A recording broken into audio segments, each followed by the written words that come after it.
சாதாரண யாராச்சும் ஒருத்தவங்க அனுப்பியிருந்தா கூட ஓகே, அது அஸ்யூஸ்வலாக இருந்திருக்கும். எப்போவுமே நமக்கு இன்ஸ்டாகிராமில் எல்லாருமே அனுப்புறது தான் அப்படிங்கிற மாதிரி நான் எடுத்துருந்துருப்பேங்க. ஆனால் இன்னைக்கு எனக்கு இந்த மெசேஜை டைப் பண்ணது ஒரு சைக்காலஜிஸ்ட். இவங்க சென்னையிலேருந்து பெங்களூர் போனதுக்கு அப்புறமா அந்த நொடியிலேருந்து வீட்டுக்குள்ளே போனது, அந்த நொடியிலேருந்து அந்த பறவைகள் எல்லாமே அமைதியாக இருந்திருக்குதுங்க. கன்னத்திலே அரைவாங்களாம். அரண்டு போய் எந்திரிச்சாங்கன்னா பக்கத்தில் அவங்க ஹஸ்பண்ட் நல்லா தான் தூங்கிட்டு இருப்பாராம். அப்போ இவங்களுக்கு மட்டும்தான் அப்படி தோணுதா? தோன்றதுன்னா பரவாயில்லைங்க, அந்த கன்னத்தில் அந்த மார்க் இருக்குமா, அது விஷுவலா கண்ணுக்கு முன்னாடி நடந்த மாதிரி தான் இருக்குது. கனவுல வந்த மாதிரிலாம் இல்லை. அவங்களுக்கு ஒரு மாதிரி அழுதுகிட்டு அன்னைக்கு நைட்டு தூக்கம் போச்சாங்க. ஹாஸ்பிட்டல் போய் கன்ஃபார்மே பண்ணிடுறாங்க. அது இருந்தாலும் ஒரு 6 வீக்ஸ்க்கு அப்புறமா வாங்கன்னு சொன்ன ஒரு குழந்தை அபார்ஷன் ஆயிருக்குது. கனவுல வந்த அந்த 2 சொடலையுமே ரெண்டையும் கொடு ரெண்டுமே வேணும் சொன்னதுக்கான அர்த்தம் ஆல்ரெடி ஒரு குழந்தை இறந்துருச்சு, இப்போ ஒரு குழந்தை இறந்துருச்சு. இதுக்கப்புறம் இவங்களோட வாழ்க்கையில இன்னும் பயங்கரமான விஷயங்கள்லாம் நடக்க ஆரம்பிக்குதுங்க.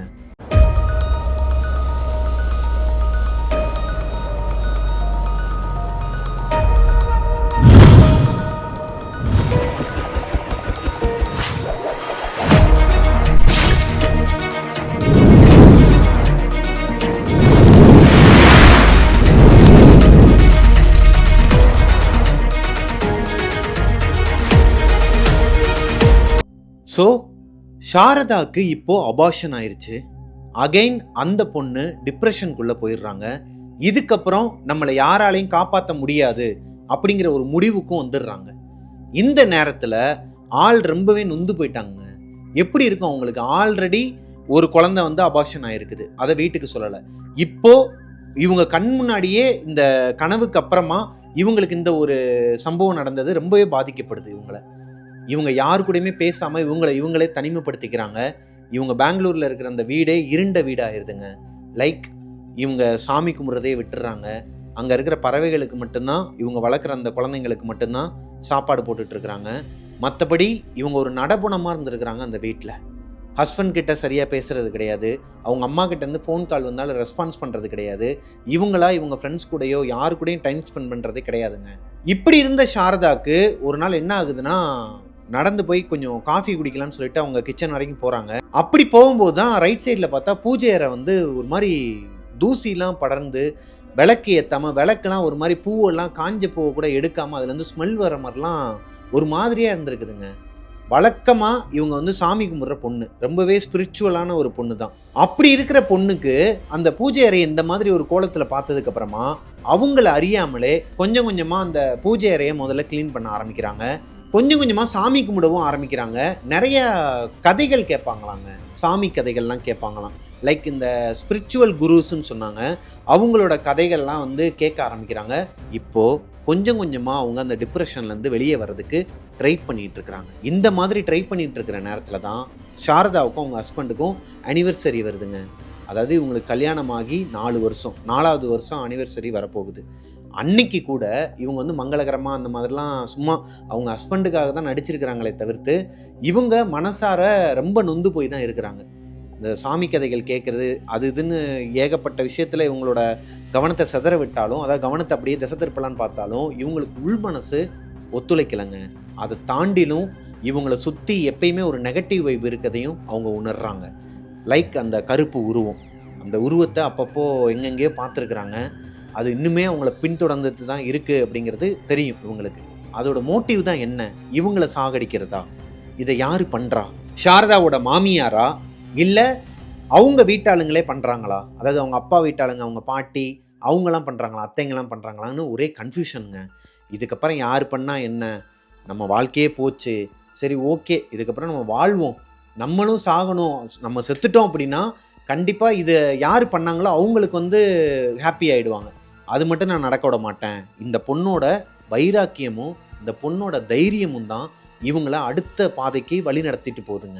ஒரு நாள் இந்த பூஜை அறையில் விளக்கெல்லாம் ஏற்றி வச்சுட்டு மாலைலாம் போட்டுட்டு சாமிக்கு முன்னாடி உட்காந்து, ஏன்பா எல்லாத்தையும் நீ பார்த்துக்கிறேன்னு சொன்னியேப்பா, ஓ மேலே ஃபோக்கஸ் வைன்னுலாம் சொன்னியேப்பா, கனவுல வந்து எனக்கு அவ்வளோ சொன்னியேப்பா, என்னை இப்படி விட்டியே, என் குழந்தைய இப்படி நான் விட்டேனே, உன் கண்ணு முன்னாடி தானே இதெல்லாம் நடந்துகிட்ருக்கு, எனக்கு மட்டும் ஏன்பா இப்படிலாம் நடக்குது, ஒரு பொண்ணால் எவ்வளோ விஷயங்களை தான் தாங்க முடியும், எவ்வளோ தான் நான் ஸ்ட்ராங்காக இருக்க முடியும், எனக்கு தெரியலைன்னு சொல்லிட்டு ரொம்ப வேதனையில பேசியிருக்கிறாங்க. எந்த அளவுக்கு வேதனைனா அவங்க கண்ணுலேருந்து கண்ணீரே வரலையாங்க.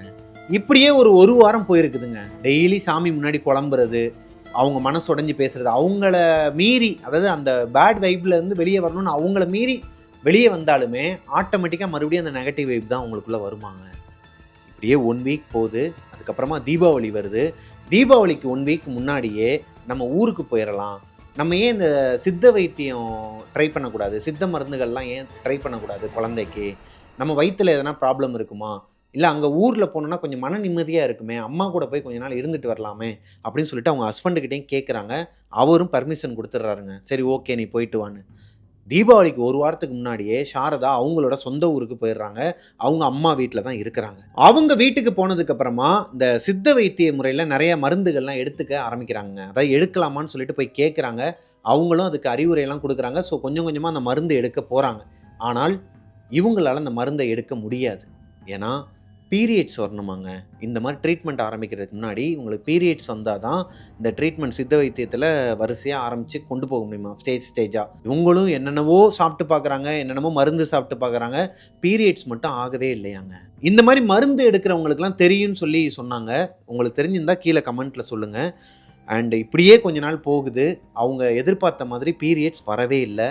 இவங்களும் ஒரு கட்டத்துக்கு மேலே நொந்து போயிடுறாங்க. ஒரு பொண்ணால் இப்பயும் சொல்கிறேன், அவங்க இவ்வளோ தூரம் ஸ்ட்ராங்காக இருக்கிறதே பெரிய விஷயம்.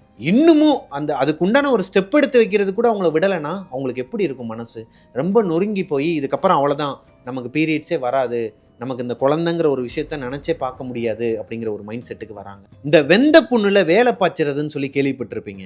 ஆல்ரெடி இந்த பொண்ணே நொந்து போய் உட்கார்ந்துருக்குறாங்க. இதுக்கு நடுவில் அவங்க மாமியார் ஒரு பக்கம், ஏன் எங்கள் வீட்டுக்கு வரல, அதாவது நம்ம வீட்டுக்கு ஏன் வரல, உங்கள் அம்மா வீட்டுக்கு போயிட்ட, உங்கள் அம்மாவை கட்டியே அழு, ஆமாம் அங்கே தானே எல்லாம் கொடுக்குறாங்க, அப்படியே வாரி வழங்கிட்டீங்களே எங்களுக்கு, அதனால அம்மா வீட்டில் உட்காந்துருக்கு அப்படிங்கிற மாதிரிலாம் அவங்களால என்னென்னலாம் முடியுமோ, இவங்களை எவ்வளோ ஹர்ட் பண்ண முடியுமோ அந்த அளவுக்கு அவங்களும் ஹர்ட் பண்ணியிருக்கிறாங்க.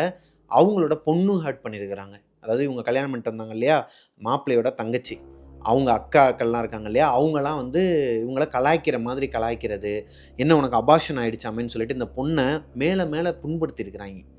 இதுக்கு நடுவில் இவங்களோட அண்ணி, அதாவது அண்ணன் கல்யாணம் பண்ணிட்டு வந்திருக்கிறாரு. யார்? சாரதாவோட கூட பிறந்த அண்ணன் இருக்கார் இல்லையா, அவர் கல்யாணம் பண்ணிட்டு வந்த அவங்க அண்ணி என்ன பண்ணுறாங்க, இந்த பொண்ணுக்கும் அவங்களுக்கும் சம்மந்தமே கிடையாது.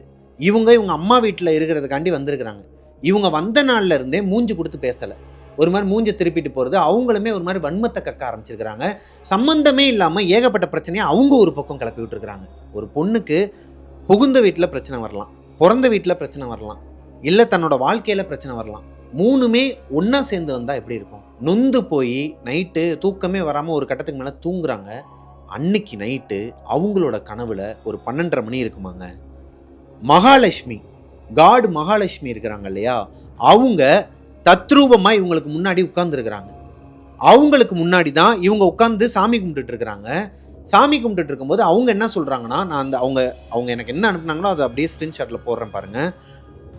மா, உன்னை நினச்சா எனக்கு ரொம்ப பெருமையாக இருக்குது, நீ கவலைப்படாத, இந்த குழந்தைய வச்சுக்கோன்னு சொல்லிட்டு ஒரு அழகான பெண் குழந்தைய அவங்க கையில் கொடுத்துருக்குறாங்க. இவங்களும் அந்த குழந்தைய வாங்கி பார்க்குறாங்க. அந்த குழந்தை ஒரு மாதிரி சிரிச்சுக்கிட்டே, தெய்வீக கடாட்சம்பாங்க இல்லையா, ஒரு மாதிரி ரொம்ப பளிச்சுன்னு இருக்குதாங்க அந்த குழந்தையோட முகமே, சிரிச்ச முகமாக இருக்குது. ஆனால் இந்த ட்ரீம்லையே இந்த குழந்தைய பார்த்துட்டு இருக்க அந்த தருணத்தில் சாரதாவோட லெஃப்ட் சைடில், ரைட் சைடில் அதே கருப்பு கலரில் சுடலை, அந்த 2வது குழந்தை அவங்களுக்கு அபார்ஷன் ஆச்சு இல்லையா, பார்ட் 1ல் பார்த்துருப்பீங்க. பார்க்காதவங்களுக்கு கீழே டிஸ்கிரிப்ஷனில் லிங்க் கொடுக்குறேன். இந்த ஸ்டோரியை பார்க்குறதுக்கு முன்னாடி அந்த ஸ்டோரியை பார்த்துட்டு வாங்க, அப்படின்னா தான் உங்களுக்கு புரியும். அதே கருப்பு கலரில் அந்த சுடலை 2ம் டான்ஸ் ஆடிக்கிட்டு இருக்குதாங்க. லெஃப்ட்லேயும் ரைட்லேயும் அந்த ஒரு மாதிரி க்ரீப்பியாக டான்ஸ் ஆடிக்கிட்டு பல்லெல்லாம் வச்சுக்கிட்டு, குடு குடு குழந்தை எங்கிட்ட கொடுன்னு சொல்லிட்டு அகைன் அதே கனவு, அதே உருவம் இந்த கனவுல வருது.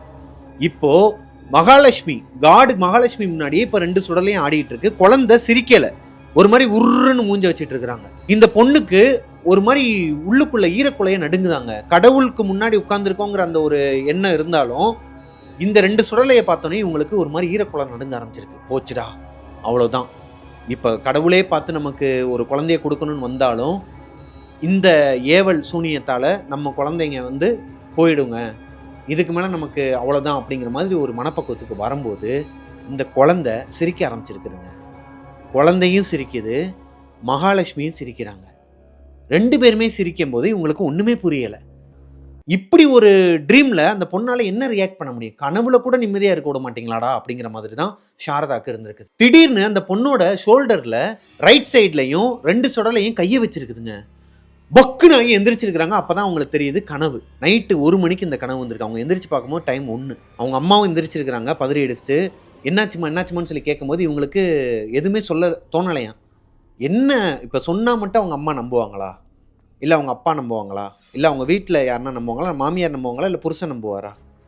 இவங்களே ஆல்ரெடி டிப்ரஷன்ல இருக்கிறாங்க. ஆல்ரெடி கன்ஃப்யூஸ்டா இருக்கிறாங்க. ஸ்ட்ரெஸ்டாவும் இருக்கிறாங்க. இருக்கிற எல்லா மெண்டல் கோளாறுமே அவங்களுக்கு இப்ப இருக்கு. அவங்க அந்த மாதிரி ஒரு மனநிலைமையில தான் இருக்கிறாங்க. வெளி உலகத்துக்கு நமக்கு இந்த செய்வினைய ஏவல செய்றவங்க முன்னாடி நம்ம நல்லா இருக்கிற மாரி, அதாவது நார்மலா இருக்கிற மாரியே காட்டிக்கணும்னு ஆத்தமாட்டாம தான் இருக்கிறாங்க அப்படி. இப்படி இருக்கிற பொண்ணுக்கு அவங்க அம்மாகிட்ட எப்படிங்க சொல்ல தோணும்? இந்த மாரி கனவுல வந்துச்சு. அப்படின்னா இவளோட கற்பனை அப்படின்னு சொல்லிட்டு வேற எங்கேயாவது மெண்டல் ஹாஸ்பிட்டல்ல சேர்த்துட்டாங்கன்னா, ஆல்ரெடி இவங்களே சைக்காலஜிஸ்ட் தான். அந்த அளவுக்கு யோசிக்கிறாங்க. அந்த அளவுக்கு யோசிக்கிறாங்கன்னா, அப்ப இவங்க நார்மலா இருக்காங்கன்னு தானே அர்த்தம். ஆனா மத்தவங்களுக்கு அத சொல்லி புரிய வைக்க வேணாங்கிற பட்சத்துல அத அப்படியே விட்டுர்றாங்க. ஒண்ணும் இல்லம்மா, ஒரு கெட்ட கனவு அவ்வளவுதான். சாரதாவோட அம்மா தூங்கிடுறாங்க. ஆனால் சாரதாக்கு தூக்கம் வரலங்க. அவங்களோட மனசுக்குள்ளேயே கடவுள்கிட்ட பேசிட்டு இருக்கிறாங்க. கடவுளே, நீயும் என்னை ஏன் இப்படி செய்யற?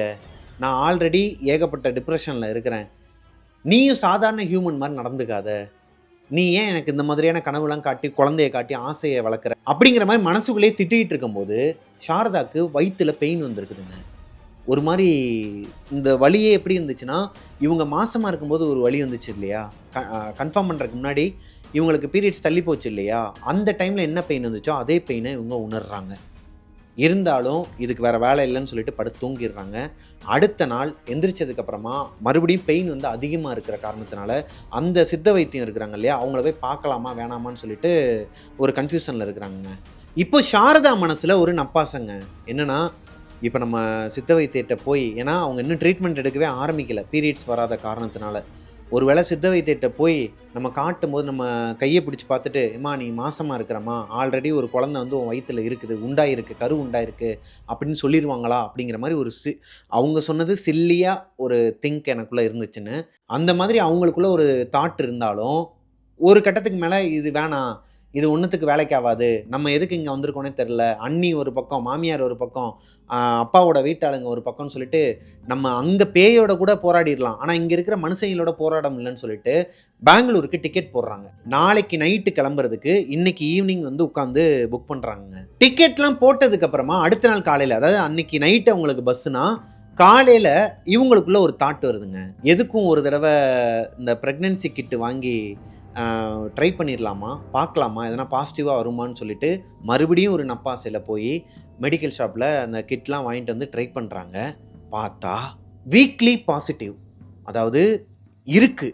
இப்போ தான் சிசு உண்டாயிருக்கு அப்படின்னா அதில் லைட்டாக வருமாங்க. ஒரு கோடு ஃபுல்லாக வந்துடும் எப்பயுமே, இன்னொரு கோடு வந்து லைட்டாக தெரிஞ்சிருக்குதுங்க. அப்படின்னா பேபி கன்ஃபார்ம். சாரதாக்கு சந்தோஷம் வரலங்க. பேபி இருக்குன்னு தெரிஞ்சுமே அந்த பொண்ணுக்கு சந்தோஷம் வரல. என்னன்னா, இவங்க மருந்து சாப்பிட்றாங்க, மருந்து எடுத்திருக்கிறாங்க. குழந்தை அபார்ஷனுக்கு அப்புறமா நிறைய மருந்து எடுத்திருக்கிறாங்க. இந்த டைம்ல மறுபடியும் குழந்தை வந்துச்சுன்னா அந்த குழந்தைக்கு வளர்ச்சி இருக்குமா? அதே நேரத்துல இவங்க கண்ட கனவு, அந்த சுடலை, அந்த 2 கருப்பு சுடலையும் மறுபடியும் வந்து அந்த செய்வினையவள் வந்து இவங்க குழந்தைய அழிச்சிருமா, சாப்பிட்டுருமா, கொண்டு போயிருமான்னு சொல்லிட்டு வேற வேற திங்கிங்லாம் வருதுங்க. சந்தோஷத்தை தவிர மற்ற எல்லாமே வந்திருக்கு. இது எல்லாத்தையும் மீறி கடவுள் என்னையும் காப்பாத்துவாரு, என்னோட கிருஷ்ணர் என்னைய காப்பாத்துவாரு அப்படிங்கிற ஒரு மைண்ட் செட் அந்த பொண்ணுக்கு இருந்திருக்குதுங்க. இப்போ சாரதாக்கு அவங்க அம்மா கிட்ட கூட இந்த விஷயத்த சொல்லலாமா வேணாமாங்கிற மைண்ட் செட் வருதுங்க. ஏன்னா அவங்க அம்மா கிட்ட சொன்னா கண்டிப்பா அவங்க அண்ணன் கிட்ட சொல்லுவாங்க, அவங்க அப்பா கிட்ட சொல்லுவாங்க, அப்படியே அவங்களோட மாமியார் காதுக்கும் போகும். அப்போ இதுல யாரு செய்வன செய்யறா, யாருக்கு இவங்க நல்லா இருந்தா பிடிக்கலங்கிறது இவங்களுக்கே தெரியாத ஒரு சூழ்நிலையில பெத்த தாயிட்ட கூட சொல்லாம மறைக்கிறாங்க. நான் மாசமா இருக்கிறேன், எனக்கு வந்து பாசிட்டிவ் வந்திருக்கு, இல்ல வேணாம், இன்னொரு ஒரு மாசம் எப்படியாச்சும் இதை கடத்திடலாம், எப்போ தெரிய வருதோ அப்போ தெரிஞ்சுக்கிட்டோம், அது வரைக்குமாச்சும் என் குழந்தைய நான் பாதுகாப்பாக வயிற்றுல வச்சுக்கிறேன்னு சொல்லிட்டு இவங்களோட வாழ்க்கையை சராசரியா வாழ்ந்துகிட்டு வராங்க. நார்மலா இவங்க எப்படி இருப்பாங்களோ அந்த மாதிரியே வாழ்ந்துகிட்டு வராங்க. இந்த சமயத்துல தான் இவங்க மாமியார் சம்பந்தமே இல்லாம பிரச்சனை பண்றாங்க. இவங்க மாமியார் வீட்டுக்கும் இவங்க வீட்டுக்கும் கிட்டத்தட்ட 12 கிலோமீட்டர் டிஸ்டன்ஸ் ஆங்க. நீ வீட்டுக்கு வா, இங்க வா, ஏன் வந்து அங்க இருக்கிற, அப்படி இல்லைன்னா இங்க வா, சம்பந்தமே இல்லாம நீ வா, என்னைய அங்க கூட்டு போ, இந்த இங்க கூட்டு போன்னு சொல்லி கூப்பிடுவாங்களாம். இவங்க வயிற்றுல குழந்தை இருக்குன்னு சொல்ல முடியுமா அவங்க கிட்ட? 10-12 கிலோமீட்டராகவே இருந்தாலும் அந்த ரோடு வந்து ஒரு மாதிரி குண்டு குழியுமா இருக்குமாங்க. கண்டிப்பாக அந்த ரோட்டில் போனால் அபார்ஷன் ஆகிடுமா. அந்த மாதிரியான ரோடில் எப்படி சாரதாவால் போக முடியும்? ஆனால் அவங்க மாமியார் வேணும்னே இவங்களை வம்பிழுத்துக்கிட்டே இருந்திருக்குது. நீ வந்தாலே வா, இல்லைனா அவ்வளோதான், பெங்களூருக்கு ஃபோன் போட்டுருவேன், நீ என்ன நினச்சிட்டு இருக்கிற, உங்கள் அம்மா கூட சேர்ந்து இங்கே என்ன கூத்தடிச்சிட்டு இருக்கியா, அப்படி இப்படின்னு சொல்லிட்டு தகாத வார்த்தையால் பேசியிருக்குது. இப்போ சாரதா ஒரு கட்டத்துக்கு மேலே அவங்க மாமியார்கிட்ட சண்டை போட்டுடுறாங்க. அம்மா என்னால் வர முடியாதுமா, நான் மாசமாக இருக்கிறேம்மா, இப்போதாம்மா எனக்கு கன்ஃபார்ம் வந்திருக்குது, நான் டாக்டரை பார்க்க போகிறேம்மா ஈவினிங் சொல்லிட்டு உண்மையை சொல்லிடுறாங்க. சொல்லிட்டு ஃபோனை கட் பண்ணிடுறாங்க கோவமாக. அப்புறமா இவங்க அம்மாவும் கேட்டுடுறாங்க இவங்க கத்துனதை. என்னடி சொல்கிற, ஒரு நல்ல விஷயம் நடக்குது, எங்ககிட்டலாம் எதுவுமே சொல்லலை அப்படின்னா இவங்களால சொல்ல முடியல, உங்ககிட்டலாம் சொன்னால் அது வேறு மாதிரி போயிடுது அப்படிங்கிறத எப்படி பெத்த தாய்கிட்டே சொல்ல முடியும்? ஏன்னா அவங்க அம்மாவுக்கு பயந்துக்கிட்டு அவங்க சொல்லலை, அதை மற்றவங்களுக்குலாம் பயந்துக்கிட்டு தான் சொல்கிறாங்க. அவங்க அம்மா போய் யார்ட்டையும் சொல்லிடுவாங்கங்கிறதுக்காக. இப்போ வேறு வழியே இல்லாமல் சொன்னதுனால இவங்களுக்கு மறுபடியும் பிரச்சனை வர ஆரம்பிக்குதுங்க. என்னன்னா, இவங்க ஹாஸ்பிட்டலுக்கு அன்றைக்கி ஈவினிங்கே போய் செக்கப் பண்ணிட்டு வந்துடுறாங்க. அம்மாவும் பொண்ணும் போயிருக்கிறாங்க. டாக்டர் என்ன சொல்கிறாங்கன்னா, ரொம்ப டென்ஷன் ஆகிக்காதீங்கம்மா, ரொம்ப தூரம் ட்ராவல் பண்ணக்கூடாது, நல்லா ரெஸ்ட் எடுங்க, குழந்தை வந்து கன்ஃபார்ம் மாதிரி தான் தெரியுது, ஆனால் இன்னும் கொஞ்சம் நாள் போகட்டும், அது வரைக்கும் நீங்கள் பத்திரமா இருக்கணும், எந்த ஒரு வேலையும் செய்யக்கூடாது அப்படிங்கிற மாதிரி சொல்லி அனுப்பியிருக்கிறாங்க. அன்னைக்கு நைட்டே மாமியார் ஃபோனை போட்டு, ஏய் மாசமாக இருக்கிற சந்தோஷமான விஷயத்த நேரில் வந்து சொல்ல மாட்டியா, வா வீட்டுக்கு வா அப்படின்னு இருக்கிறாங்க. இல்லை எனக்கு புரியல, மாசமாக இருக்கிற பொண்ணை அந்த குண்டு குழியுமான ரோட்டில் 10-12 கிலோமீட்ரு, அது சின்ன கிலோமீட்டர் தான் வச்சுக்கோங்களேன், ஆனால் ஒரு குண்டு குழியுமா இருக்கிற ரோட்டில் வந்தால் அவங்களுக்கு எதனா ஆகும், அபார்ஷன் ஆகும்னு தெரிஞ்சே அவங்கள வர சொன்னால் என்ன மாதிரியான பொம்பளமா நீ?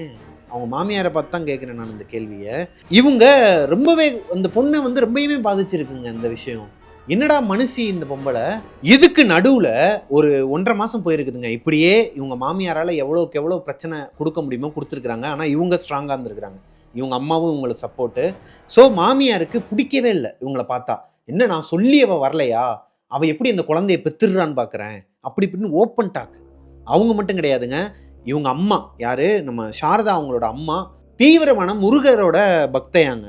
அவங்க சின்ன வயசுலேருந்தே முருகரை வந்து ரொம்ப ரொம்ப மனசார வேண்டி எல்லாமே நடந்திருக்குதான். அது மாதிரி அவங்க முருகரை உணர்ந்துருக்குறாங்களாம். அப்படி இருக்கும் பட்சத்தில் பொண்ணுக்கு வந்து எல்லாம் நல்லபடியாக நடக்கணும்னு சொல்லி முருகரை வேண்டிக்கிட்டு முருகர் கோயிலுக்கு கூட்டு போயிருக்கிறாங்க சாரதாவோட அம்மா.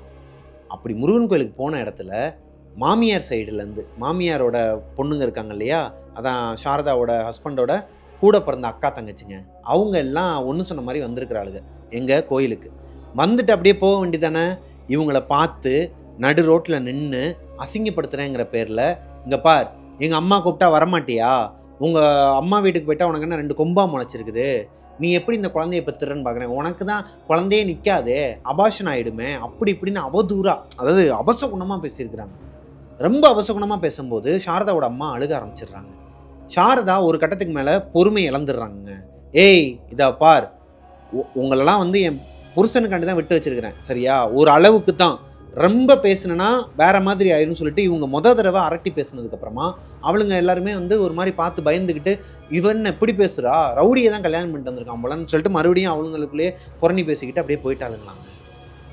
இப்போது சாரதாக்கு ஒரு மாதிரி டென்ஷன் ஆகுது. என்னன்னா இவங்க அம்மா வந்து எல்லாத்துக்குமே வேகமாக ரியாக்ட் பண்ணுற ஒரு பர்சனா, எல்லாரோட அம்மாவுமே அப்படி தான் வச்சுக்கோங்களேன்.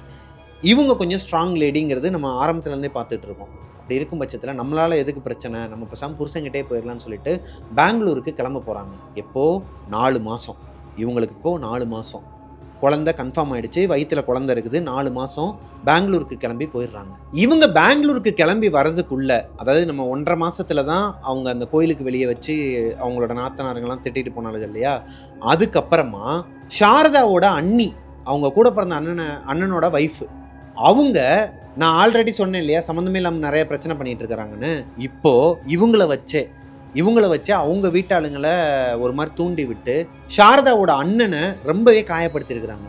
அது என்னன்னு சொல்லி டீட்டெயிலாக அவங்களால சொல்ல முடியாதுன்னு சொன்னாங்க. அது அவங்களோட ஃபேமிலி இஷ்யூங்கிறனால அது இன்னுமே அவங்க வீட்டில் போயிட்டு இருக்குதான். ஸோ அதை பற்றி நம்ம பேசணும்னா பெங்களூருக்கு போயிடுறாங்க. பெங்களூர் போனதுக்கப்புறமா அகைன் இவங்களுக்கு ஒரு மாதிரி டிப்ரெஷன் வர ஆரம்பிக்குதுங்க. ஏன்னா அவங்க வீட்டில் அவங்க ஊரில் நடந்த அந்த சம்பவங்கள் அவங்கள ரொம்பவே பாதிச்சிருக்கு. இதுக்கு நடுவில் டாக்டரை போய் கன்சல்ட் பண்ணும்போது அவங்க டிப்ரெஷன் ஆகுறீங்க, உங்களுக்கு பிபி அதிகமாகுது, குழந்தை இருக்குது வயிற்றுல, 4 மாதம் ஆயிடுச்சு, அதை உணர்ந்து நடந்துக்கோங்கன்னு சொல்கிறாங்க. எவ்வளோதான் அவங்களுக்கு அவங்களே காம் டவுன் பண்ணிக்கிட்டாலும் இவங்களை சுற்றி இருக்கிற இவங்க குடும்பம் கொடுக்குற அந்த டார்ச்சர்லேருந்து இவங்களால டிப்ரெஷனை கண்ட்ரோல் பண்ண முடியலையாங்க. எதுக்குடா இந்த குழந்தைய வயிற்றுல வந்துச்சு அப்படிங்கிற மாதிரிலாம் அவங்களுக்கு மைண்டு வந்திருக்குதுங்க. இப்போ தான் அவங்களுக்கு அதெல்லாம் தப்பு அப்படிங்கிறது உணர்ந்துருக்குறாங்க. இருந்தாலும் அந்த ஸ்டேஜில் எல்லாருக்குமே வர ஒரு விஷயந்தான் அவங்களுக்கும் நடந்திருக்குது. அஸ் யூஸ்வல் வழக்கம் போல் பெங்களூரில் அவங்க வளர்க்குற பறவைகள் ஒன்றொன்னா இறந்து போக ஆரம்பிக்குது. இவங்க பெங்களூருக்கு போய் பார்க்கும்போது அந்த கூண்டு வந்து காலியாக தான் இருந்துச்சாங்க, எம்டியாக தான் இருந்திருக்குது. அவங்க ஹஸ்பண்ட் கிட்ட கேட்கும்போது இந்த பறவைகள்லாம் என்னாச்சுன்னு சொன்னால் ஒவ்வொன்றா இறந்துருச்சுன்னு இருக்கிறாரு. அப்போது அவரோட மொழியும் சரியில்லை, ஒரு மாதிரி திருன்னு முழிச்சிருக்கிறாரு. எங்க எதனா பிரச்சனையான்னு சொல்லி இவங்க கேட்டிருக்கிறாங்க. இல்லைம்மா அதெல்லாம் எந்த பிரச்சனையும் இல்லை, நான் ஒன்றும் இல்லை, நான் ஆல்ரெடி இந்த பேர்ட்ஸ்லாம் வந்து கேட்டிருக்கிறேன், கொண்டு வந்துடுவாங்க, ஈவினிங்காக கொண்டு வந்துடுவாங்கன்னு சொல்லிட்டு ஈவினிங்காக மறுபடியும் எல்லாம் ஒரு 10-15 பேர்ட்ஸ் வந்து வாங்கி விட்டுருக்குறாருங்க உள்ள இவங்களுக்காக. ஆனால் அங்கே ஏதோ சம்திங் ராங்குங்கிறது சாரதாக்கு தெரிஞ்சிருக்குது. அவங்க வீட்டுக்காரர் எதுவுமே சொல்லலை, எதையோ மறைக்கிறாருங்கிறதையும் இவங்களுக்கு புரியுது. அதை பற்றி எதுவும் ஆழமாக இவங்க கேட்டுக்கல. அகைன் ஒரு 5 மாதம் அப்படியே போகுது. 9வது மாதம் இந்த 5 மாதமே அவங்களுக்கு கனவுல வந்து எதனா கெட்ட கனவாக வருது, அதுலேருந்து யாராச்சும் ஒருத்தர் இவங்களை காப்பாற்றுறது, இப்படியே போயிட்டு இருந்திருக்குதுங்க. கிட்டத்தட்ட டிப்ரெஷன் ஒரு பக்கம், ஹோப் ஒரு பக்கம். ஆனால் இந்த பொண்ணோட ஹோப் தான் கடைசி வரைக்கும் அந்த பொண்ணை கொண்டு வந்திருக்கு, அந்த குழந்தைய வளர விட்டுருக்கு. 9வது மாதம் வருது. பெங்களூரில் வச்சு இவங்களுக்கு வளகாப்பும் பண்ணுறாங்க. வளகாப்பு பண்ணும்போதும் அவங்க மாமியார், அவங்களோட அம்மா, அதை அவங்க அப்பா வீட்டாளுங்க, இவங்க எல்லாருமே வந்து பிரச்சனை பண்ணியிருக்கிறாங்க. பத்தாக்குறைக்கு அவங்க அண்ணனை வரவே விடலையாம். கஷ்டப்பட்டு அவர் வந்திருக்கிறாரு. அதுக்கு மீறி அவங்க வீட்டில் சொல்ல முடியாத பிரச்சனைகள்லாம் நிறையா வந்திருக்குதுங்க. இவ்வளோ பிரச்சனைக்கு நடுவில் இவங்களோட வளகாப்பு ஸ்மூத்தாக முடியுது. இவங்களுக்கு டெலிவரிக்கு 2 வாரம் தானாங்க. இந்த 2 வாரத்தில் எப்பயுமே டெலிவரிக்கு அம்மா வீட்டுக்கு தான் போவாங்க பொண்ணுங்க. அவங்க அம்மா வீட்டுக்கு போகவே முடியலையா. அப்போ எந்த அளவுக்கு அவங்க வீட்டில் பிரச்சனை இருக்குன்னு பார்த்துக்கோங்களேன், அவங்க அண்ணியால், அவங்க அப்பா வீட்டாளுங்களால். ஸோ டெலிவரிக்கு இன்னும் 2 வாரம் இருக்கும் பட்சத்தில் அன்னைக்கு நைட்டு சாரதாக்கு ஒரு ட்ரீம்ங்க. சாரதா நல்லா படுத்து தூங்கிட்டு இருக்கிறாங்க.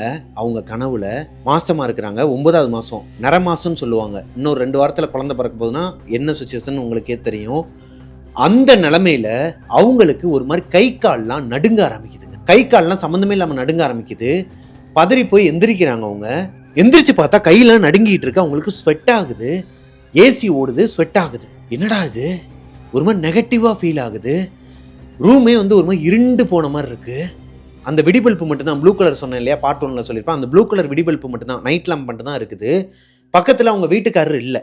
எப்பயுமே அந்த ட்ரீம்லேருந்து எந்திரிச்சா இவங்க வீட்டுக்காரர் பக்கத்தில் இருப்பார்.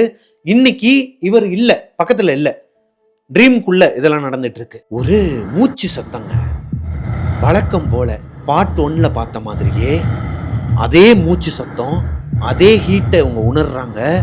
என்னடான்னு சொல்லி திரும்பி பார்த்தா சாரதாக்கு நேரா ஒரு உருவம், கருப்பு உருவம்லாம் கிடையாது, ஒரு பொண்ணோட உருவம்.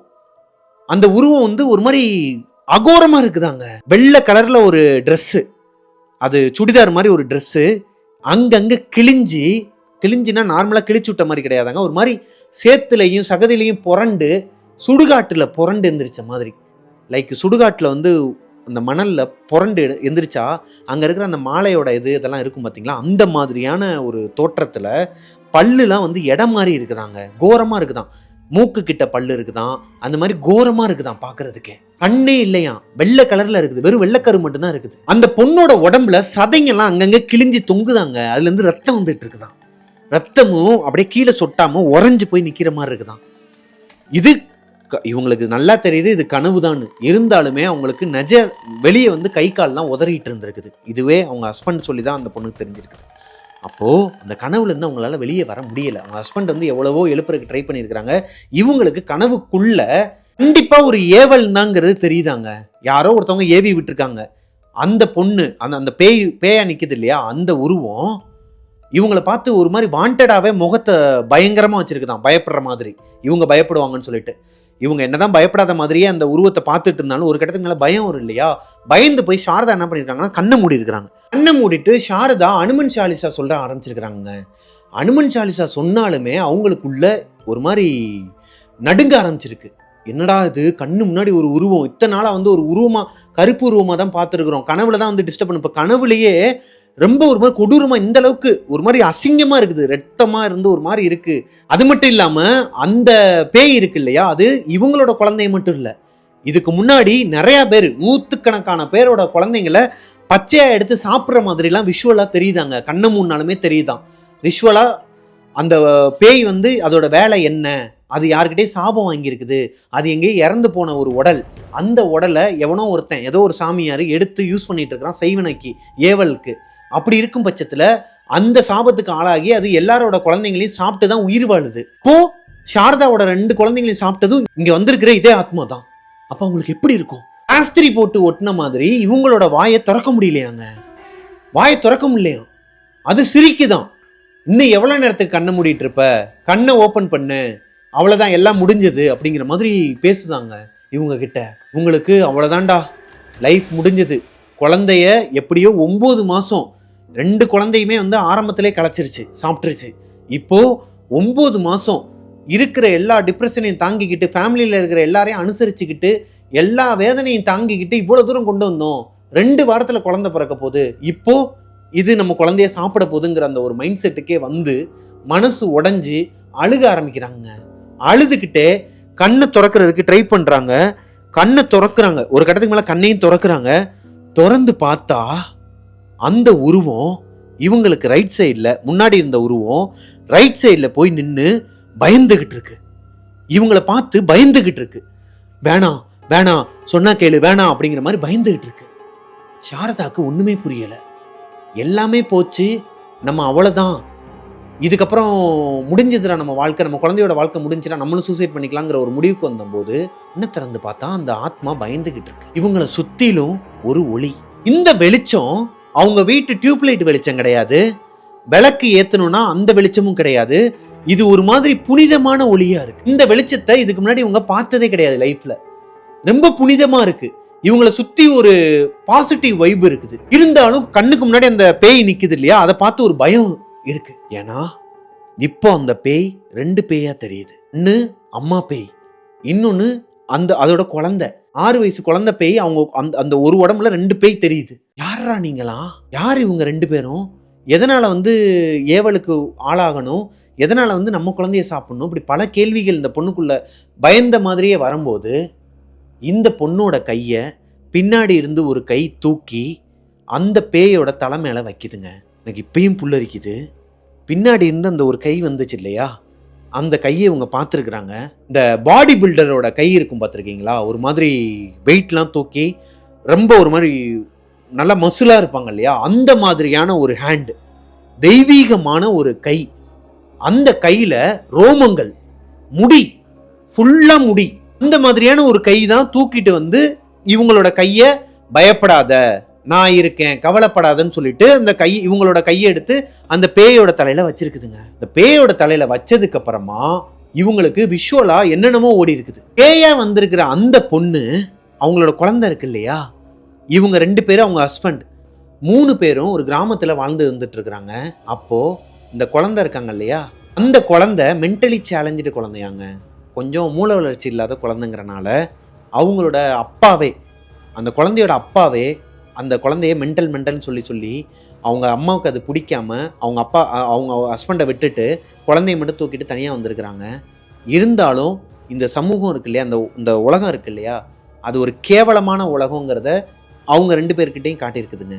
என்னன்னா அந்த குழந்தைய ரொம்ப கிண்டல் பண்ணுறது, எங்கே போனாலும் அந்த குழந்தைய அசிங்கமாக பேசுறது, மென்டல்ங்கிறது. ஒரு பெத்த தாய் முன்னாடியே அது என்னதான் அந்த குழந்தைங்க மென்டலி சேலஞ்சடாக இருந்தாலுமே பேசக்கூடாத தகாத வார்த்தைகளால் பேசுனதுல அம்மா ரொம்ப டிப்ரெஷன் ஆகி அந்த குழந்தையும் அம்மாவும் சேர்ந்து சூசைட் பண்ணிக்கிட்டாங்க. சூசைட் பண்ணதுக்கு அப்புறமா அவங்க ஹஸ்பண்ட், அந்த இறந்து போன பொண்ணோட ஹஸ்பண்ட், இவங்களோட இறுதிச் சடங்கு கூட வரலையாம், எதுவுமே பண்ணலையாம். அந்த சமயத்தில் தான் இந்த இறந்து போன 2 பேரோட உடம்பை வச்சு இந்த செய்வன சூனியம் செய்கிறவங்க இதுக்குன்னே வச்சிருப்பாங்களாங்க இந்த மாதிரி விஷயங்கள்லாம். அந்த மாதிரி ஒரு கேங்கில் இவங்க 2 பேரோட பாடி சிக்கினனால இவங்க 2 பேரையும் செய்வினை ஏவலுக்கு ஏவி விட்டுருக்குறாங்க, சாபத்துக்கும் உள்ளாக்கி இருக்கிறாங்க. ஸோ இப்போ எதனா ஒரு குழந்தைய சாப்பிட்டாதான் அந்த பொண்ணுக்கு சாப்பாடு, அதாவது அந்த 6 வயசு குழந்தை இறந்து போச்சு இல்லையா, மென்டலி சேலஞ்சு, அந்த குழந்தையோட சாப்பாடே அவங்க அம்மாவோட சாப்பாடு, அந்த இறந்து போன அந்த பேயோட சாப்பாடுமே அவங்க இப்படி சாப்பிட்டாதான் உயிர் வாழ முடியுமா. வேற வழியே இல்லாமல் அவங்க குழந்தைக்காகவே எல்லா குழந்தைங்களையும் கொன்று கொன்று சாப்பிட்டுட்டு இருக்கிற அந்த ஃபேமிலி. இப்போ ஒருத்தர் கையை பிடிச்சி மேலே வச்சார் இல்லையா, அவர் இவங்க கண்ணில் காட்டுறாரு. ஒரு நியதி இருக்குதாங்க, ஒரு ரூல்ஸ் இருக்குதான். என்னன்னா, இப்போ நான் ஒருத்தனுக்கு நீங்களா இருக்கட்டும் நானா இருக்கட்டும், ஒருத்தருக்கு வந்து நான் கெடுதல் நினைக்கிறேன்னு வச்சுக்கோங்களேன், ஒரு தப்பு பண்ணுறேன், அவங்களுக்கு வந்து நல்லா இருக்கக்கூடாதுன்னு சொல்லிட்டு நான் என் மனசில் நினச்சிட்டேன், இல்லை அவங்களுக்கு எதனா ஒன்று நான் பண்ணிட்டேன்னு வச்சுக்கோங்களேன், அதுக்கு நான் உடனே என்ன பண்ணுவேன், இந்த கோயிலுக்கு போனால் அந்த பரிகாரம் பண்ணால் சரியாக போயிடும், இங்கே போய் இப்போ எதனா பண்ணால் அன்னதானம் பண்ணால் சரியாக போயிடும், ரத்த தானம் பண்ணால் சரியாக போயிடும், 4 பேருக்கு தண்ணி மோர் பந்தல் மாதிரி வச்சு கொடுத்தா சரியாக போயிடும். இதெல்லாம் சுத்த பொய்யாங்க. அது வேற கேட்டகரி, அது வேற டிபார்ட்மெண்ட் தான். மனசார மனசிறங்கி முட்டி போட்டு அவர்கிட்ட போய் கையை எடுத்து கும்பிட்டு, நான் பண்ணது தப்புனே, உங்களுக்கு ஒரு பெரிய துரோகம் பண்ணிட்டேன், என்னை மன்னிச்சிருங்கன்னு நான் என்னைக்கு கேட்குறேனோ அன்னைக்கு தான் என்னோட பாவம் கழியும். நான் இப்போ மனசார அவர்கிட்ட சாரி கேட்டேன், ஆனால் ஆப்போசிட்ல இருக்கிறவர் என்னை மன்னிக்கலன்னு வச்சுக்கோங்களேன், என்னோட பாவம் இப்போ அவரோட பாவமாக மாறிடுமா. இது ஒரு நியதியம். இதை அவங்களே சொன்னாங்க என்கிட்ட. இதையுமே அந்த கனவுல அந்த சாமி தான் சொன்னாங்க அப்படிங்கிற மாதிரி சொன்னாங்க. இப்போ மன்னிக்க போறது யாரு? இவங்களுக்கு பாவம் பண்ணது அந்த பொண்ணும் அவங்களோட குழந்தையும் தான், அந்த பேய்கள், 2 பேய்கள் தான். இவங்கள மன்னிக்கிறியா இல்லை தண்டிக்கிறியான்னு சொல்லிட்டு இந்த கடவுள் கேட்கும்போது இவங்க கண்ணு கலங்கி போய் அவங்களோட பாஸ்ட் என்னன்னு தெரிஞ்சதுக்கு அப்புறமா நான் மன்னிச்சிடுறேன், அவங்க வந்து வேணும்னே இந்த இது பண்ணலை, அவங்களுக்கு வந்து முக்தி கொடுத்துருங்க, அவங்க இதுக்கப்புறம் இந்த இதிலே இருக்கக்கூடாது, அவங்களுக்கு வந்து விமோச்சனம் கிடைக்கணும் அப்படிங்கிற மாதிரி கேட்டு, நான் ஸ்க்ரீன்ஷாட்டில் எல்லாமே போட்டிருக்கிறேன். இப்போ சொல்கிறது எல்லாமே அவங்க சொன்னது தான் நான் அவங்கக்கிட்ட சொல்லிக்கிட்டு இருக்கிறேன். அவங்களுக்கு முக்தி கொடுத்து அனுப்பிடுறாங்க. முக்தி கொடுத்து அனுப்புனதுக்கு அப்புறமா அவங்க 2 பேருமே கையெழுத்து கும்பிட்டு மறைஞ்சிடுறாங்கன்னு வச்சுக்கோங்களேன். இப்போது இவங்களோட கையை கீழே இறக்கி வைக்கிறாரு. அதே கையை கீழே இறக்கி வைக்குது. இவங்களால உணர முடியுது இவர் ஒரு கடவுளுங்கிறது, பின்னாடி யாரோ ஒருத்தவங்க இருக்கிறாங்கிறத உணர முடியுது. அங்கேருந்து தான் வெளிச்சமும் பிரகாசமாக அடிச்சிட்டு இருக்கு. யாரான்னு சொல்லி பார்க்கலான்னு ரொம்ப ஆர்வமாக இருந்திருக்கிறாங்க. டக்குன்னு திரும்பி பார்த்தா அந்த ஒளி வந்து பெருசா இருந்திருக்குது. தெரியலை யாருங்கிறதே தெரியாமல் அந்த ஒளி பெருசாகி அப்படி பக்குன்னு எந்திரிச்சிருக்கிறாங்க. பார்த்தா இவங்க ஹஸ்பண்ட் வந்து பயந்து போய் டாக்டர்லாம் கூட்டு வந்திருக்கிறாரு பெங்களூரில். என்னாச்சுமா, நானும் ரொம்ப நேரமாக எழுப்பி பார்க்குறேன், நீ ஒரு மாதிரி பாடி மட்டும் ஒரு மாதிரி துடிச்சிக்கிட்டே இருக்குது, நீ கனவுல இருக்கிறேன்னு தெரியுது, ஆனால் உன்னை எழுப்ப முடியலங்கிற மாதிரி சொல்லியிருக்கிறாரு. இப்போது இவங்க வீட்டுக்காரர்கிட்ட இதெல்லாம் சொன்னால் நம்புவாரா? எதுவுமே சொல்லலை, இல்லைங்க கெட்ட கனவுங்க, அதெல்லாம் ஸ்லீப்பிங் பேரலைஸ் தான், ஒன்றும் பிரச்சனை இல்லைங்கிற மாதிரி டாக்டரும் சொல்லியிருக்கிறாருங்க. அடுத்த நாள் காலையில் சாரதாக்கு இந்த அளவுக்கு பாசிட்டிவாக அவங்களோட வீடை அவங்க பார்த்ததே கிடையாதாங்க. ஏன்னா பெங்களூருக்கு போகிறதுக்கு முன்னாடியிலேருந்து இப்போ 9 months இந்த டெலிவரிக்கு வரைக்குமே, இந்த கனவு வர வரைக்குமே அவங்க வீடு எப்படி இருந்துச்சுங்கிறது உங்களுக்கும் தெரியும், எனக்கு தெரியும், அவங்க சொன்னது. அப்படி இருக்கும் பட்சத்தில் காலையில் எந்திரிச்சோன்னுமே இவங்க வீடே பிரகாசமாக இருந்திருக்குது, ஒரு மாதிரி ஒரு பாசிட்டிவிட்டி இருந்திருக்குது. வழக்கத்துக்கு மாறா பறவைகள், வழக்கத்துக்கு மாறா இல்லை, எப்பயும் எப்படி இருக்குமோ அந்த மாதிரி பறவைகள் ஃபீல் பண்ணுதுங்க, கத்திக்கிட்டு ஒரு மாதிரி ஜாலியாக இருக்குதுங்க. இந்த அளவுக்கு அதுங்க ஜாலியாக இருந்து இவங்க பார்த்ததே கிடையாது இந்த வீட்டுக்கு வந்ததுலேருந்தே. அப்போது இவங்களுக்கே தெரிய வருது இந்த நெகட்டிவிட்டி இவங்களை விட்டு போயிடுச்சுங்கிறது. இதே சந்தோஷத்தோடையே அவங்க அம்மா வீட்டிலேருந்து கால் வருது. அவங்க அம்மா, அண்ணன், அண்ணி எல்லாருமே ஃபோன் போட்டு கூப்பிட்றாங்க, வாமா டெலிவரிக்கு வீட்டுக்கு வரலையா, நாங்கள் வந்து கூப்பிட்டு வரோங்கிறாங்க. இப்போது வழக்கத்துக்கு மாறா இவங்களோட ஹஸ்பண்டே, நான் வரேன் சாரதா உன் கூட, நான் வந்து உன்னை வீட்டில் விட்டு போகிறேன்னு சொல்லிட்டு அவரு கூட வந்திருக்கிறாரு. அவரு கூட வந்து அவங்க வீட்டில் விட்டுட்டு அவங்க அம்மா வீட்டுக்கு கூட போகலையாம். அவர் நேராக பெங்களூருக்கே கிளம்பி போயிட்டாராம், வேலை இருக்குன்னு சொல்லிட்டு. நீ முடிச்சுட்டு சொல்லுமா, இல்லை டெலிவரி என்னைக்கு சொல்லு, நான் வந்துடுறேங்கிற மாதிரி சொல்லிட்டு போயிட்டாராங்க. இவங்களுக்கு செம்ம ஹாப்பி. ஒரு பொண்ணுக்கு இதை விட வேற என்னங்க வேணும்? அந்த பொண்ணு இவ்வளோ தூரம் தன்னோட லைஃப்பில் ஹோப், அந்த ஒரு நம்பிக்கையை வச்சுக்கிட்டு ட்ராவல் பண்ணி வந்திருக்கிறாங்க. இப்போ அவங்க நினச்ச மாதிரி லைஃப் அமைஞ்சு கொஞ்சம் கொஞ்சமாக போயிட்டுருக்கு. இந்த நேரத்தில் சாரதாவோட அம்மா ஜாதகம் எடுத்துக்கிட்டு, ஒருத்தர் இருக்கிறாரு, திருவண்ணாமலையில் தான் இருப்பார், அவர் எப்பயாச்சும் ஒரு தடவை தான் இங்கே வருவார், இந்த மடத்துக்கு வருவார், ஒரு மடமாக இங்கே வருவார், அவரோட அப்பாயின்மெண்ட் கிடைக்கிறது ரொம்ப கஷ்டமா, அவர் வந்து பேய்களையும் ஓட்டுவாராங்க, அது போக ஜாதகம் பார்ப்பாராம், அது போக நிறைய நல்ல விஷயங்கள்லாம் பண்ணுவாராம். இந்த மாதிரி பில்லி சூனியம் ஏவல்லாம் எடுக்கிற ஒரு சாமியார்னு வச்சுக்கோங்களேன். அவரை பிடிக்கிறதே கஷ்டமா, எங்கே இருப்பார்னே தெரியாதான். அவர் வாழ்கிற இடம் திருவண்ணாமலை, ஆனால் அவர் எனி டைம் எங்கேயாவது சுற்றிக்கிட்டே தான் இருப்பாராம். இப்படி ஊராக போயிட்டு அவருக்குன்னு ஒரு மடம் இருக்குமா, அதாவது ஏற்கனவே இருக்கிற ஒரு மடமாக இருக்கலாம், எங்கேனாலும் இருப்பாராம். அவர் எப்போ எங்கே வருவார்னு தெரியாதான். அப்படி இருக்கிற ஒரு மனுஷன் இங்கே வந்திருக்கிறாரு, அப்படி இருக்கிற ஒரு சித்தர் இங்கே வந்திருக்கிறார். அவரை போய் பார்க்கலான்னு சொல்லிட்டு அவங்க அம்மா கூப்பிடும்போது சாரதாக்குள்ளே ஒரு பயம். இப்போ தான் எல்லாமே நார்மலாகி கரெக்டாக போயிட்டுருக்கு, புதுசாக நீ வேறு எதையும் கிளப்பாதுன்னு சொல்லும்போது, இல்லைம்மா நான் உன் நல்லதுக்கு தான் சொல்கிறேன், இன்னொரு 1 வாரத்தில் உனக்கு குழந்தை பிறக்க போது, அவரை போய் பார்த்துட்டு வந்துடலான்னு சொல்லி கூப்பிட்டு போக, அங்கே போனால் அவரோட மடத்தில் ஆல்ரெடி 3 குடும்பம் உட்காந்துருக்குறாங்க இவங்கள சேர்த்து. ஒருத்தவங்களுக்கு பார்த்துட்டு இருக்கிறாங்க. அடுத்ததாக இவங்க தான் டோக்கன் படி 2வது ஆள் இவங்க தான். 3வதாக இன்னொரு குடும்பம் இருக்குது. 3வது அந்த குடும்பத்துக்கு அந்த பொண்ணுக்கு கல்யாணத்துக்காக வரன் பார்க்கறதுக்காக மாப்பிள்ளையோட ஜாதகத்தையும் பொண்ணோட ஜாதகத்தையும் பொண்ணை கூப்பிட்டுட்டே வந்து பார்க்க வந்திருக்கிறாங்க. சாரதாவோட அம்மா சாரதாக்கு இதுக்கப்புறம் லைஃப்பில் எல்லாமே நல்லா நடக்கும்னு சொல்லி பார்க்க வந்திருக்கிறாங்க. ஆனால் அங்கே உட்காந்து பார்த்துட்டு இருக்கிறாங்க இல்லையா ஆல்ரெடி, அவங்களோட கேஸ் என்னன்னா, அதாவது அவங்க என்ன சொல்கிறாங்கன்னா, எனக்கு கனவுல சொடலை மாதிரியான 2 கருப்பு உருவம் வந்து ஆடிக்கிட்டு என் குழந்தைய கொடுன்னு சொல்லி வாங்கிட்டு என் குழந்தைய தின்னு கொன்றுச்சு. அதுக்கிட்ட இருந்து என் குழந்தைய காப்பாற்ற முடியல, என் குழந்தை போயிடுச்சு, அவ்வளோதான், நானும் செத்து போகிறேன்னு சொல்லிட்டு முன்னாடி இருக்கிற பொண்ணு சாமியார்கிட்ட சொல்லிட்டு இருக்கு. இப்போ சாரதாக்கு கை கால்லாம் உதற ஆரம்பிக்குதுங்க. தனக்கு நடந்த ஒன்று இன்னொருத்தவங்களுக்கு நடந்திருக்குன்னு சொல்லி முன்னாடி உட்காந்து சொன்னால் எந்த பொண்ணாக இருந்தாலும் எப்படி இருக்கும்? அதுவும் நிறமாச கர்ப்பிணி, இன்னும் 1 வாரத்தில் அந்த பொண்ணுக்கு டெலிவரி, வயிற்றுலேருந்து இனம் புரியாத ஒரு வலி வேற வருது அந்த பொண்ணுக்கு. நான் கிளம்புறேம்மா, நீ பார்த்துட்டு வா, நான் கிளம்புறேம்மான்னு சொல்லிட்டு அவங்க எந்திரிக்கிறாங்க. சாரதா உட்காரு சாரதான்னு சொல்லிட்டு அவங்க அம்மா பிடிச்சி இழுக்கிறாங்க. இல்லைம்மா நீ சொன்னா கேளுமா, எனக்கு வேணாமான்னு சொல்லிட்டு ஒரு மாதிரி தலை சுத்தே வந்துருக்குதுங்க அந்த பொண்ணுக்கு. மாதிரி பண்ணியிருக்குதுங்க, ஒரு மாதிரி நெகட்டிவ் வைப்பாக இருக்குது அந்த விஷயத்தை கேட்ட உடனேமே. அதுலேருந்து வெளியே வந்துட்டாங்க அவங்க. மறுபடியும் அதே வார்த்தையை கேட்டோன்னே கிளம்பவே விடலை அவங்க அம்மா. இப்போ இந்த சாமியார் இருக்கார் இல்லையா, சித்தர் இருக்கார் இல்லையா, அவரு மா இதே மாதிரி உனக்கு நடந்த மாதிரியே ஒரு பொண்ணுக்கு நடந்திருக்குது, அந்த பொண்ணு அதுலேருந்து வெளியே வந்து இப்போ அவளோட வாழ்க்கையே சந்தோஷமா இருக்கிறா. அதுக்கு காரணம் அவ தெய்வத்து மேல வச்சிருந்த ஒரு நம்பிக்கை தான், அவளோட வாழ்க்கை மேல வச்சிருந்த ஒரு நம்பிக்கை தான், அவ குழந்தைய எப்படியாச்சும் இந்த பூமிக்கு கொண்டு வந்துடணுங்கிற ஒரு வைராக்கியம் தான், அதுதான் அவளை காப்பாத்துச்சு. இப்போ சாரதா அந்த வார்த்தையை கேட்டதுக்கு அப்புறமா பின்னாடி திரும்பி பார்த்துட்டு உட்கார்றாங்க. உட்கார்ந்த உடனேயும் அது மட்டும் இல்லை, அவளோட குழந்தையை அழிக்கிறதுக்காக அவளை சுற்றி இருக்கிற அவங்களோட குடும்பத்தில் இருக்கிற ஆட்களே தான் அவளுக்கு செய்வனையும் வச்சிருந்தாங்க, ஏவி விட்டுருந்தாங்க. ஆனால்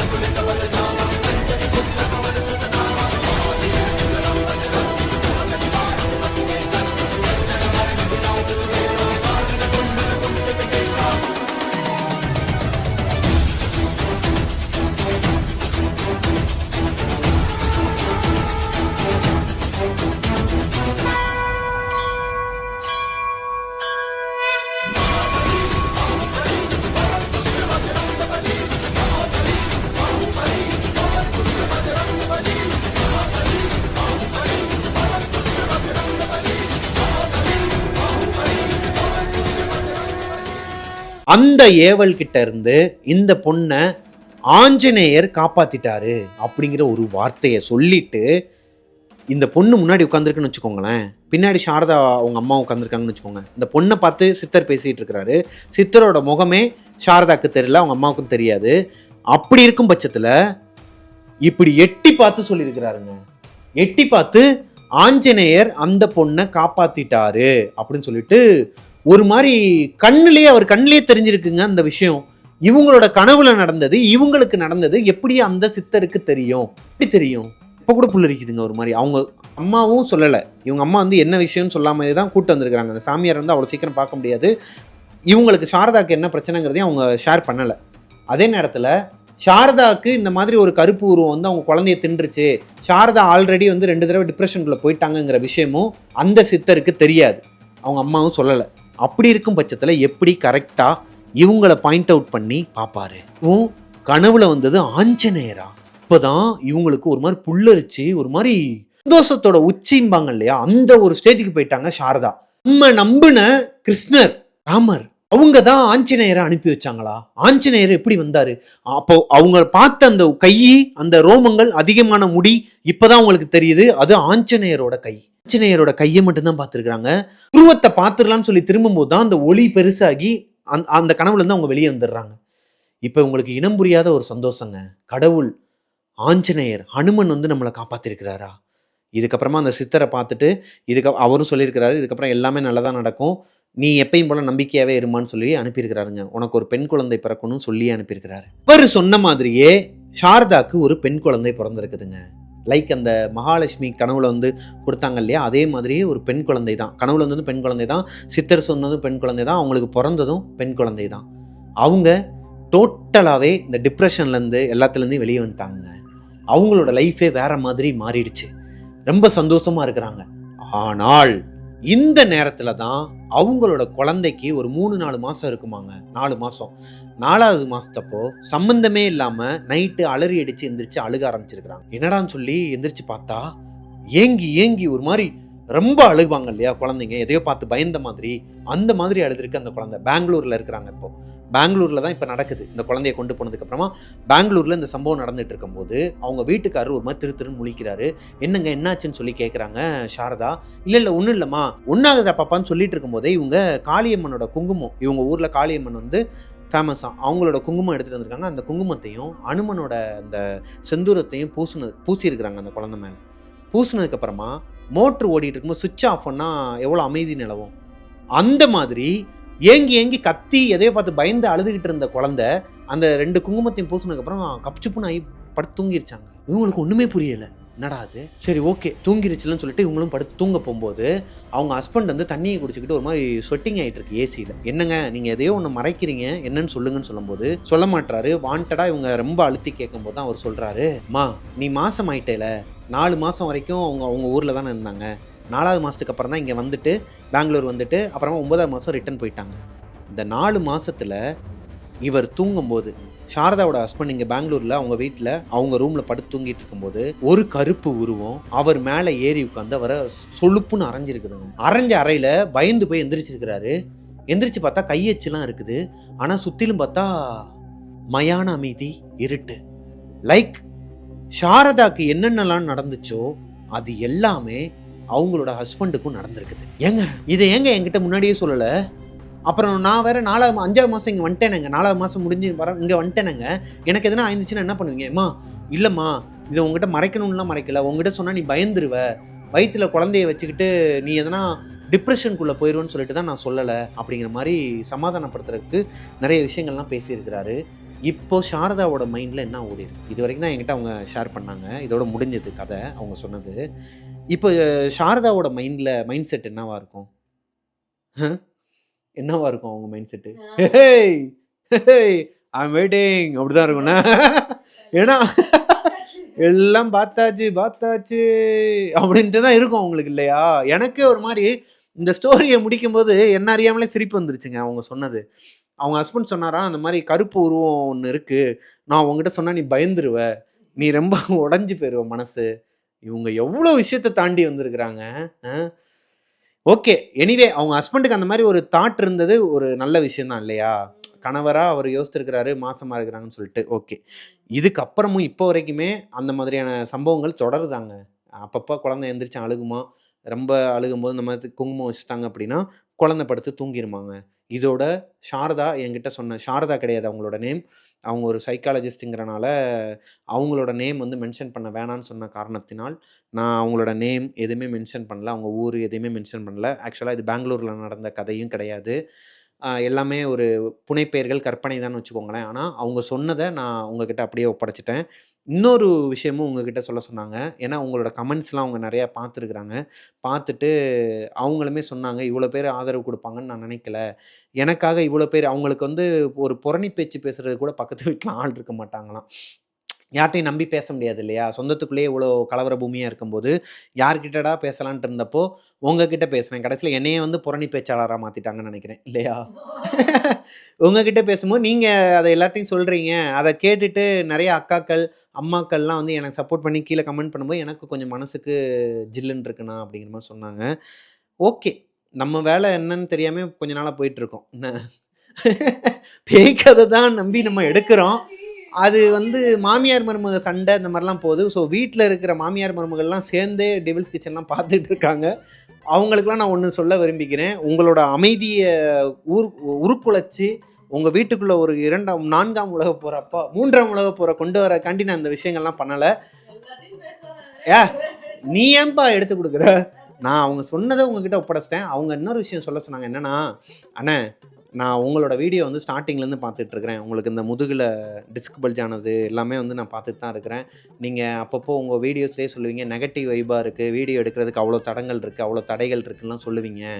ஒண்ணே ஒன்று மட்டும் புரிஞ்சுக்கோங்கண்ணே, இஷ்டம் இருக்கோ இல்லையோ, உங்களுக்கு நம்பிக்கை இருக்கோ இல்லையோ, என்னைய கேட்டா, அதாவது சாரதாவை கேட்டா அவங்க என்ன சொல்லுவாங்கன்னா, பேய்ன்னு ஒண்ணு இருக்குதா? நெகட்டிவிட்டின்னு ஒண்ணு இருக்கான்னு கேட்டா, ஆமா. பேயின்னு ஒண்ணு இருக்கு, நெகட்டிவிட்டின்னு ஒண்ணு இருக்கு.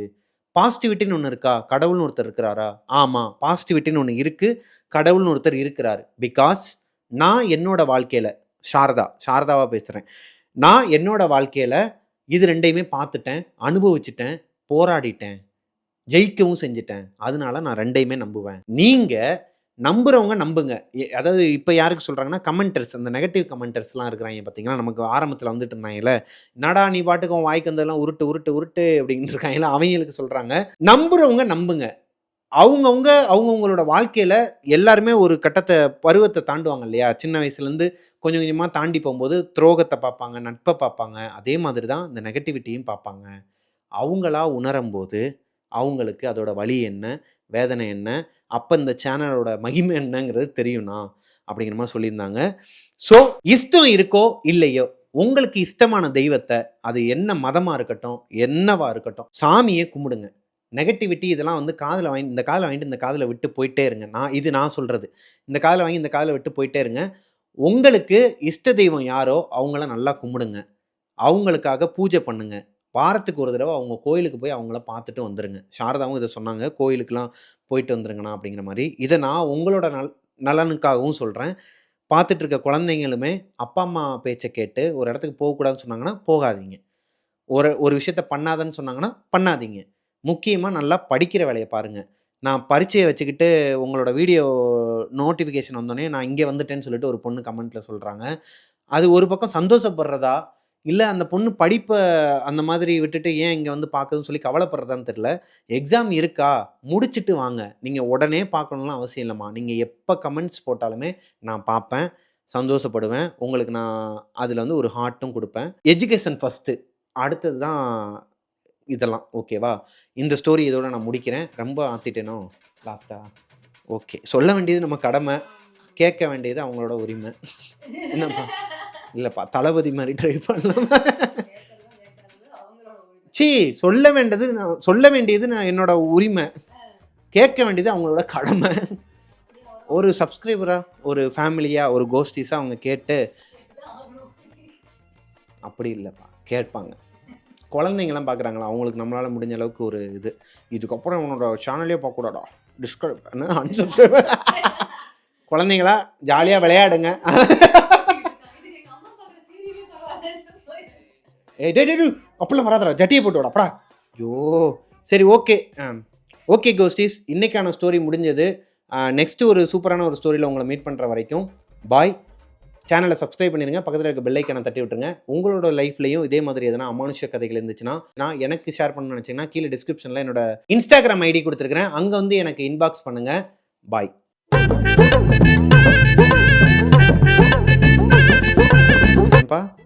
தம்பி தம்பி ஐயோ, அந்த அவளோட உருவத்தை மட்டும் கொஞ்சம் சொல்லுப்பா தம்பி. வெள்ளை கலர்ல அந்த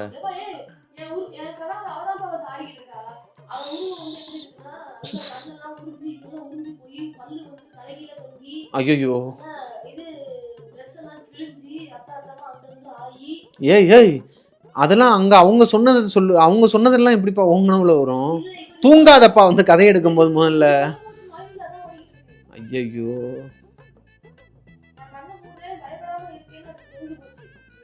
உன் கனவு சொல்றியா இப்ப அவங்க அனுப்புனது சொல்றியா?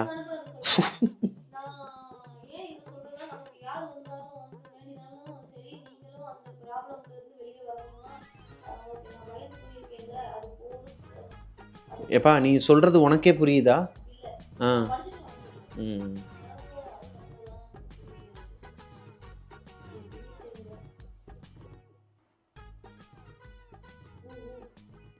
ஓ என்னப்பா எதாவது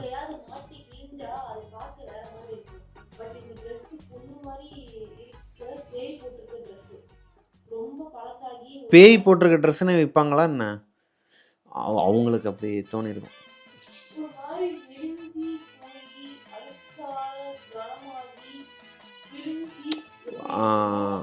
அதான்ப்பா அந்த சுடுகாட்டில் உருண்டு புரண்டு எந்திரிச்சா கிழிச்சி ரத்தக்கரை சகதி, அதான் அந்த பேய்க்கு பீரியட்ஸ் ஆன மாதிரிலாம் ஏதோ சம்திங் சொல்லியிருப்பாங்க.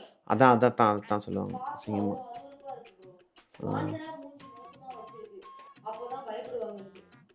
இது வேற பண்ணுதா? அது வாண்டடா வச்சிருக்குதா?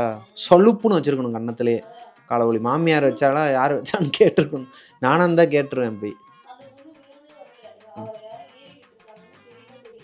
கண்ணு மூடிட்டு அனுமன் ஜெயந்தி என்னப்பா ஜல்சாவா சாலிசா ஆமா பிறந்த நாளா அப்போ. சாரதா கண்ணை மூடிட்டு அனுமன் சாலசா சாலிசா ஐயோ ஐயோ